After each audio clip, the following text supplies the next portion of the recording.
Karbohidrat merupakan senyawa yang terdiri dari karbon, hidrogen, dan oksigen yang terdapat di alam. Rumus umum dari karbohidrat adalah CnH2O kali N. Semakin kompleks suatu karbohidrat, maka semakin banyak pula atom C-nya. Contoh molekul karbohidrat adalah glukosa, yaitu karbohidrat dengan 6 atom C yang rumus kimianya adalah C6H12O6 dengan rumus empiris CH2O. Nama lain dari karbohidrat adalah sakarida. Dalam bahasa Latin artinya gula. Karbohidrat sangat beraneka ragam sifatnya. Salah satu perbedaan utama antara berbagai tipe karbohidrat adalah ukuran molekulnya. Secara umum, karbohidrat dapat diklasifikasikan menjadi dua, yaitu gula sederhana dan gula kompleks. Gula sederhana terdiri dari monosakarida, disakarida, dan oligosakarida. Monosakarida merupakan satuan karbohidrat paling sederhana yang berupa satu unit gula dan tidak dapat dihidrolisis menjadi molekul karbohidrat yang lebih kecil lagi.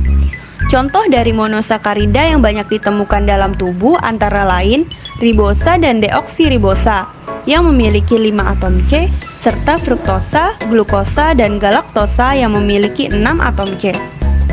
Kemudian ada disakarida, merupakan dimer-dimer dari monosakarida yang bergabung menjadi satu atau terdiri dari 2 unit gula. Contoh dari disakarida antara lain adalah sukrosa yang dapat dihidrolisis menjadi satu satuan glukosa dan satu satuan fruktosa. Sukrosa dapat ditemukan dalam gula pasir.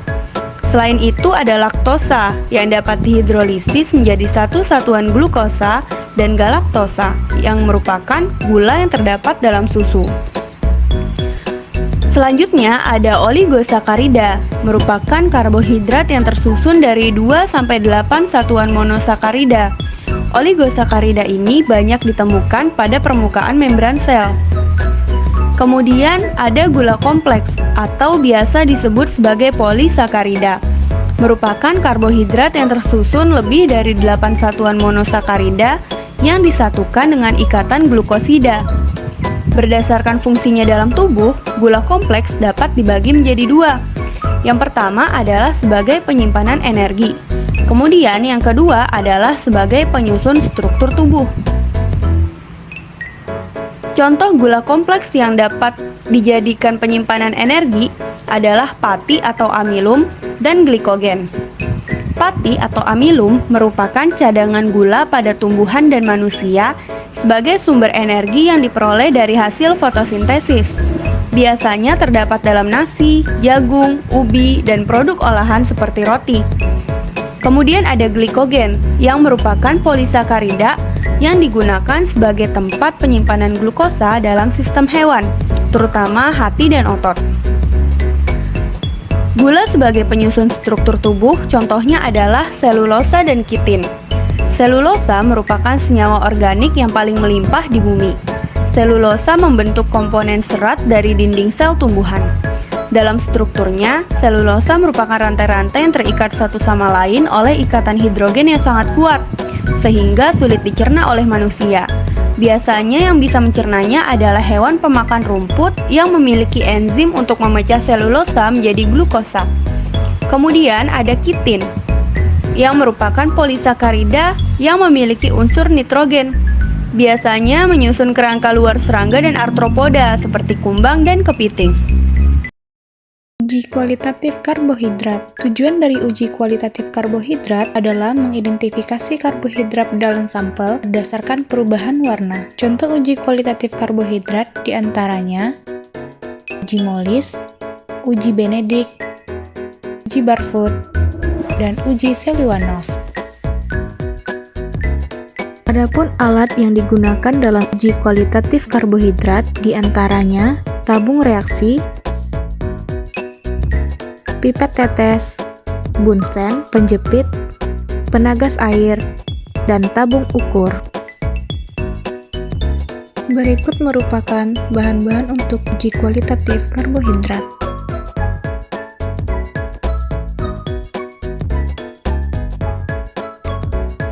Uji Molis. Adapun tahapan uji Molis Pertama, sediakan 4 tabung reaksi dan isi dengan larutan bahan untuk uji molis masing-masing 2 ml. Kemudian, setelah 4 tabung reaksi terisi, tahapan selanjutnya adalah tambahkan larutan molis sebanyak 2 tetes pada masing-masing tabung reaksi.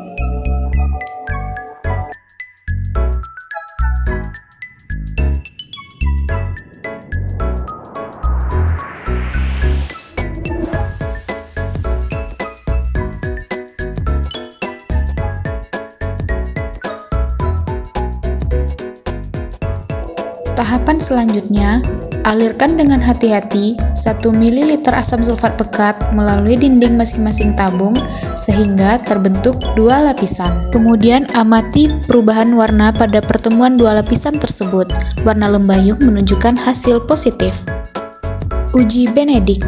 Pertama, sediakan tabung reaksi dan isi dengan larutan bahan untuk uji Benedict sebanyak 1 ml. Kemudian, alirkan larutan Benedict sebanyak 3 ml untuk masing-masing tabung reaksi.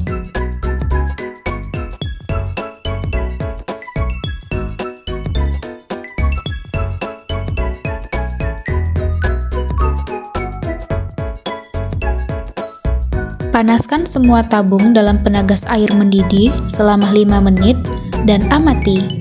Larutan berwarna hijau, kuning, atau endapan merah bata membuktikan adanya monosakarida atau aldehid bebas. Uji Barfoot. Tahapan uji Barfoot. Pertama, sediakan 6 tabung reaksi dan isi dengan larutan uji Barfoot sebanyak 1 ml.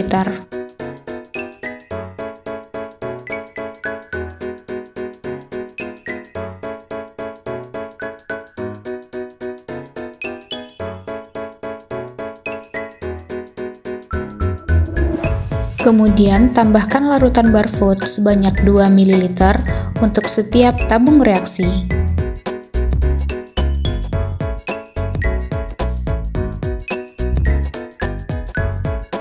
Tahap selanjutnya, didihkan selama 1 menit dan biarkan pada suhu kamar. Kemudian amati perubahan warna. Warna biru tua menunjukkan adanya monosakarida. Uji Seliwanov. Pertama, sediakan 4 tabung reaksi dan isi dengan larutan bahan untuk uji Seliwanov sebanyak 10 tetes untuk masing-masing bahan. Kemudian, tambahkan larutan Seliwanov sebanyak 3 ml untuk setiap tabung reaksi.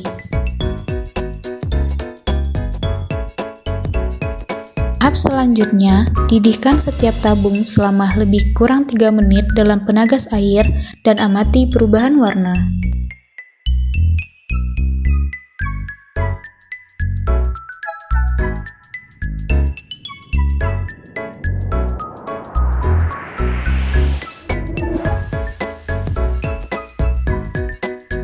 Warna merah tua atau merah muda menunjukkan adanya ketosa.